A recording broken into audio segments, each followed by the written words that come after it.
मी आज भाषण देण्याऐवजी एक कविता म्हणणारी सगळेजण नीट बसा. नीट बसले तर ती कविता ऐकतील आपण. या कवितेत सगळं जीवनाचं सार आहे. आता तिन्ही शाळेच्या वतीने आणि माझ्या सर्व आदरणीय शिक्षक बंधू भगिनींनी जो माझा सन्मान केला, सत्कार केला, वाढदिवसाच्या शुभेच्छा दिल्या सर्व विद्यार्थ्यांनी, तुम्ही आहात तर आम्ही आहोत. ए भैया तू आहे का? तुम्ही आहात तर आम्ही आहोत. त्यामुळं तुमच्यामुळं खरं तर शिक्षकाची ओळख असते. तुमच्या सर्वांची पुन्हा एकदा मी ऋण व्यक्त करतो. शिक्षकी पेशा लाभला याबद्दल मी स्वतःला पुन्हा एकदा भाग्यवान समजतो. ते जन्मजन्मी हाच पती मिळो, जसं आपण वडाला फेऱ्या मारतो ना, तसं मला जन्मजन्मी शिक्षकी पेशाच मिळो अशी मी ईश्वरचरणी प्रार्थना करतो. आणि विद्यार्थ्यांची सेवा याच्यापेक्षा मोठा कोणता राष्ट्रधर्म नाही असं मला वाटत नाही. त्यामुळे ही सेवा जोपर्यंत जीवामध्ये प्राण आहे आणि अंगात ताकद आहे तोपर्यंत ही सेवा अविरत चालू राहील असा शब्द या ठिकाणी देतो.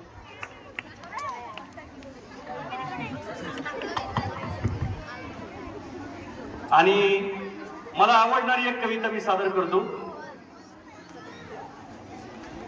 सांगा कसं जगायचं ही कविता आहे. कसं जगलं पाहिजे माणसानं, मंगेश पाडगावकर यांची कविता आहे. कविता किती जणांना आवडते?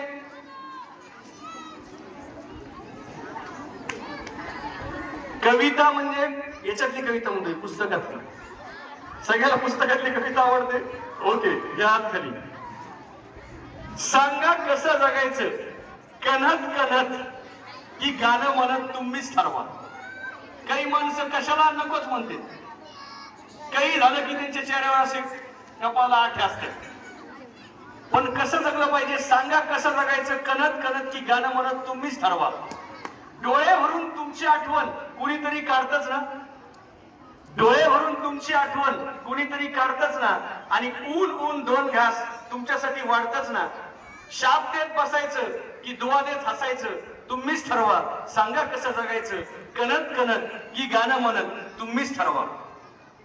काळ्या कुट्ट काळोखात जेव्हा काही दिसत नसतं, काळ्या कुट्ट काळोखात जेव्हा काही दिसत नसतं तुमच्यासाठी कुणीतरी दिवा घेऊन उभं असतं. काळ्या कुट्ट काळोखात जेव्हा काही दिसत नसतं तुमच्यासाठी कुणीतरी दिवा घेऊन उभं असतं. काळोखात उडायचं की प्रकाशात उडायचं तुम्हीच ठरवा. सांगा कसं जगायचं, कणत कणत की गाणं म्हणत तुम्हीच ठरवा. पायात काटे रुतून बसतात हे अगदी खरं असतं. पायात काटे रुतून बसतात हे अगदी खरं असतं. आणि फुलं फुलून येतात हे काय खरं नसतं. पायात काटे रुतून बसतात हे अगदी खरं असतं. आणि फुलं फुलून येतात हे काय खरं नसतं. काट्यांसारखं सलायचं की फुलांसारखं फुलायचं तुम्हीच ठरवा. सांगा कसं जगायचं, कणत कणत की गाणं म्हणत तुम्हीच ठरवा. शेवटचं कडवं असं आहे, आपण कसं बघतो जीवनाकडे. ग्लासने भरलेला प्याला आहे, जसा प्याला भरलेला आहे म्हणल्यावर वेगळे अर्थ निघतात. पण हा ग्लासचा प्याला आहे, पाणी भरलेला. पेला अर्धा भरला आहे असं सुद्धा म्हणता येतं. काही जण म्हणतात अर्धा रिकामा आहे. पेला अर्धा सरला आहे असं सुद्धा म्हणता येतं. पेला अर्धा भरला आहे असं सुद्धा म्हणता येतं. सरला आहे म्हणायचं की भरला आहे म्हणायचं तुम्हीच ठरवा. सांगा कसं जगायचं, कणत कणत की गाणं म्हणत तुम्हीच ठरवा. जीवनाकडे बघताना या आयुष्याचं, या जन्मावर, या जगण्यावर शतदा प्रेम करावे असं समजून हे आयुष्य एकदाच आहे. पुढच्या जन्मी करू, नंतर करू, भविष्यात बघू असं काही खरं नसतं. त्यामुळं आता जो वर्तमानात जगतो त्याचं भविष्य चांगलं असतं. म्हणून जे आपल्याला मिळालंय, जे सध्या आपल्याकडे आहे ते भरभरून जगा. कारण पुन्हा पुढचा दिवस कसा आहे सांगता येणार नाही. पुन्हा एकदा मी पूर्ण प्रशालेच्या शिक्षक बंधू भगिनींचं, संपूर्ण आपल्या शालेय पोषण आहार स्वीकारणाऱ्या सर्व कर्मचारी वृंदांचं, सर्व शिक्षक शिक्षकेतरी कर्मचाऱ्यांचं, खास करून विद्यार्थी मित्रांचं या ठिकाणी मनापासून ऋण व्यक्त करतो. आणि एका गोष्टीचा पुन्हा एकदा कृतज्ञतेने उल्लेख करतो. ही गोष्ट थोडी झाकाळली आज, पण खरं तर विशेष सन्मान. आपल्या शाळेची ओळख या तालुक्यातील नव्हे तर जिल्ह्यातील उपक्रमशील माध्यमिक शाळा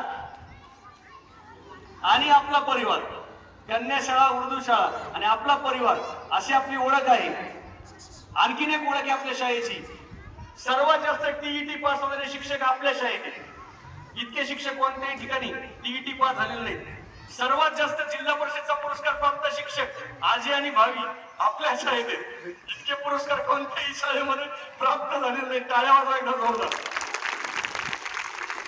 त्याचबरोबर MA, BEd, MAd, MPhil मी एका प्रस्ताव करतोय, ज्याच्याकडे मला यायचं ते सांगतोय मी. एक आणखीन ओळख आहे आपल्या शाळेची, प्रमोशन नाकारणारी शाळा. प्रमोशन नाकारणारी. विद्यार्थ्यामध्ये मला रमायचंय, मला माझं कुटुंब सोडून जाऊ वाटत नाही, हे माझं गोकुळ आहे, या गोकुळामध्ये माझं मन रमतं असं समजून आपल्या शाळेतील परिचक भाऊसाहेब तोत्रे मामा याची 7 दिवसापूर्वी बीड जिल्हा परिषदच्या वतीने मोठ्या पदावर नेमणूक झाली. ते सध्या क्लास 4 वर्ग 4 या पदावर आहेत. त्यांचे आरोग्य सेवक म्हणून चकलंगला वर्ग 3 म्हणून निवड झाली.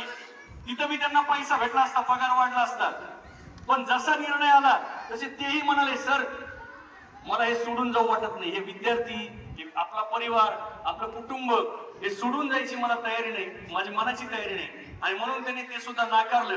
तर अशी प्रमोशन नाकारणारी आणि विद्यार्थ्यांना स्वीकारणारी शाळा म्हणून आपली शाळा आहे.